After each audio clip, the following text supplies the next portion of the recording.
This morning we are learning about Baraga Days coming up later this month. Joining us in the studio, we have Len McKean from the Bishop Baraga Association. How are you doing today? I'm good, thank you. Yes, thank you for being here to tell us what these days are all about. And so, what is it all about? Well, thank you for having us. So, Baraga Days is an annual event that is held in Marquette County one year, and then the other year outside of the area where Bishop Baraga, who was the first bishop of the Diocese of Marquette, ministered throughout his service, about 38 years that he spent ministering in the Upper Peninsula. And so it's really a celebration of all of the work that he did, and just his commitment to the Upper Peninsula and the people that were living here. Yes, great. And it's in the Copper Country area this year, right? It is. So the main event is on Saturday, August 30th, and that will be up in Houghton. But Friday evening we will be doing some things in Assinans down by Baraga. So we're kind of working our way up through Copper Harbor. Excellent, yeah. And so, you know, putting this event on, I saw the schedule, there's a full list of things going on. Yes. Could you name some of them? Absolutely. So Friday evening's a little more casual. We'll have a Native American drum circle there at Assinans. We'll do a Vesper service, which is like an evening prayer that everybody can participate in, and then just have some food and fellowship. We'll have a talk then about Bishop Baraga's work in the area. And then on Saturday, when the event begins, it starts in Houghton. We will have a morning mass, and then we will have a couple of different talks. We'll give the afternoon so that people can go and explore the beautiful Copper Country, and we've designated some specific spots that they could go to.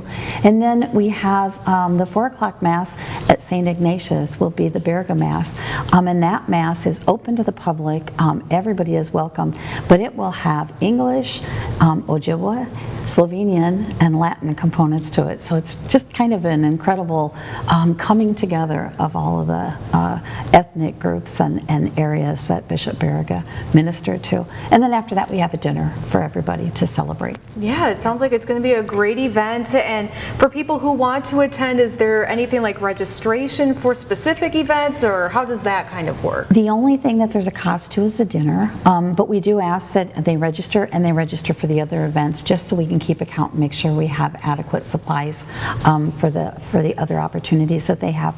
They can go onto our website at bishopbaraga.org and register there, or they can call us at the Bishop Baraga Association at 906-227-9117. And why would you encourage people to, come to, some of the events, to learn who Bishop Baraga was? I think it's so important on so many realms, because Bishop Baraga was so important to the history of the Upper Peninsula and to the Native Americans. He spent, as I said, almost 40 years working with the Native Americans, helping them develop a very undeveloped area that they were moving to. He helped them with their language and keeping that, and it still continues today. There are still classes, actually there's some immersion classes that are going on, and they use the original language, of course, was the Ojibwe. Bishop Baraga just wrote it down in like a dictionary form so that people could teach their children, and other people that were coming over could learn that.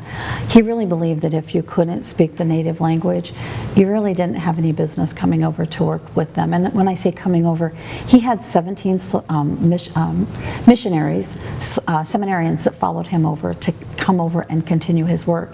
And it was very important to him that they learn the native language.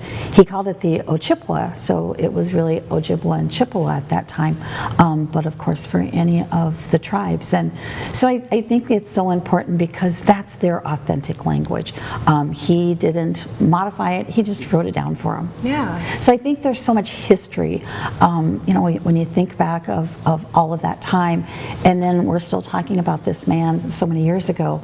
I think it's just important to know who he is and what he had to do with helping to help the Native Americans develop where they were living at. Yeah, definitely a big impact in the Upper Peninsula. Is there anything else you'd like to add this morning? The only thing, if you've not been to the Baraga Educational Center and Museum in Marquette, it was actually the first church built in 1857. It's been moved twice, and it's where Bishop Baraga spent his last about 1.5 to 2 years of his life. But we have created an educational center there to see all the beautiful artifacts and different tools that he used, the gifts that the the Native Americans gave him. We've got beautiful gardens. It's open to anyone. During this season, we're open Monday through Friday, 12 to 5. In winter, we go down to 2 days, so we're open Thursdays and Fridays. All that information is on our website, and of course, we're willing to work with people that are coming up on vacation or need a special arrangement for a different time. But it's a great opportunity, again, to learn about the history. Yes, for sure. Yeah, and we'll include that information too on our website, myupnow.com. Len, thank you so much for being here this morning. We really appreciate it. Great. Thank you so much for having me. Yes, and we'll be right back with more My UP Mornings after the break.